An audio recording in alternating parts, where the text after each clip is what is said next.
Friends నేను nominations ప్రక్రియలో ఆఖరిలో పెద్ద ట్విస్ట్ ఏంటంటే నిఖిల్ ప్రేరణని నామినేట్ చేయడం.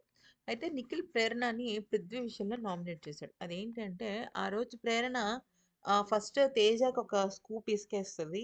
తర్వాత పృథ్వీకి వేయబోతుంటే గౌతమ్ ఆపుతాడు. గౌతమ్ ఆపిన వెంటనే యష్మి ఆపి ఆపి 1 సెకండ్ అనగానే వాళ్ళిద్దరి మాటను వినిపించుకోకుండా బిగ్ బాస్ చెప్పింది కరెక్ట్ అని చెప్పేసి వేసేస్తుంది అనమాట. అంటే పృథ్వీ దానిలో వేసేస్తుంది. పృథ్వీ దానిలో వేయడంలో చాలా పెద్ద రచ్చ జరుగుతుంది. సో, ఆ పాయింట్ మీద నామినేట్ చేసి నువ్వు కరెక్ట్‌గా రూల్స్ తెలుసుకోవాలి. లేకపోతే రూల్స్ అడగాలి. నువ్వు ఎందుకు అలా చేయలేదు? క్లారిటీ ఆఫ్ థాట్ లేదు. 13వ వారం వచ్చి ఇన్ని గేమ్స్ ఆడిన తర్వాత కూడా నీకు క్లారిటీ లేకపోతే ఎలాగా అని చెప్పేసి తిడతాడనమాట.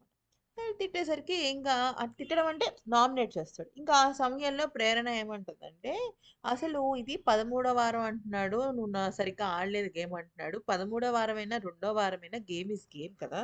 అలా ఎందుకు మాట్లాడుతున్నాడో అర్థం కావట్లేదు నిఖిల్ నాకు.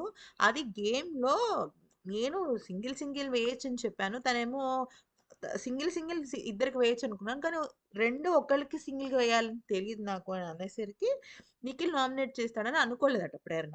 కానీ ఇక్కడ మ్యాటర్ ఏంటంటే, ఇప్పుడు నిఖిల్ కానీ, అటు ప్రేరణ కానీ చాలా స్ట్రాంగ్‌గా చెప్పొచ్చు. ఏమనంటే, యెస్ నేను తప్పు చేశాను కాబట్టి నిఖిల్ నన్ను నామినేట్ చేశాడు అని.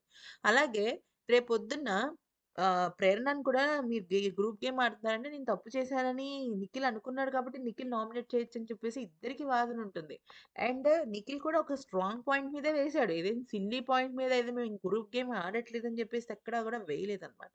సో, ఈ రకంగా నిఖిల్ పృథ్వీకి చెప్తున్నాడు. నాకైతే ఆ పాయింట్ నచ్చలేదు. "నువ్వు అనవసరంగా ఒక స్కూప్ అంతా ఎక్స్‌ట్రా మోసావు కదా!" అనేసి అంటే, ఈ ఈ డిస్కషన్ అంతా ప్రేరణ ఎక్కడ పెడతది?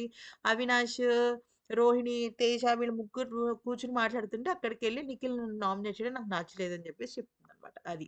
లాస్ట్ వీక్ ఏమో యష్మి తన టీ షర్ట్ చింపుతుంది. ఈ వీక్ ఏమో నిఖిల్ నామినేట్ చేసేసరికి కొంచెం ప్రేరణ బాధపడుతుంది. అది జరిగిన సంగతి.